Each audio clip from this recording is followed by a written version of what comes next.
Good morning అందరికీ, praise the lord. నాలాగా ఎంతమంది చేసి ఉంటారో నాకు తెలియదు, కానీ చిన్నప్పుడు నేను ఏం చేస్తుండే అంటే మా క్లాస్లో ఎవరిదైనా బర్త్డే ఉంటే 2 days ముందు నుంచి వాడిని డబ్బా కొడుతుండే. ఎందుకంటే వానితో పాటు చాక్లెట్ డిస్ట్రిబ్యూషన్ చేయడానికి పోవచ్చు అనేసి. అరే నువ్వే నా బెస్ట్ ఫ్రెండ్ రా, నువ్వు తప్ప నాకు ఎవరు వద్దురా, మా ఇంటికి రారా, అదిరా ఇదిరా అని చెప్పి వాడిని మస్కా కొడుతుండే. ఎందుకు? ఒక చిన్న చాక్లెట్ కోసం.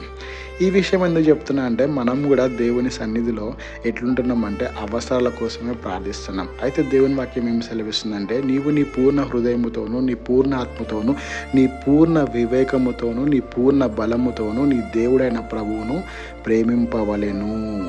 సో మనం పూర్ణ మనసుతో దేవుని ప్రేమించకుండా అవసరాల నిమిత్తమే దేవుని మనం ప్రేమిస్తున్నామా అని మనం ప్రశ్నించుకొని ఇప్పటికైనా మనం మారి దేవుని నిజంగా మనం ప్రేమిద్దాం. ఆమేన్.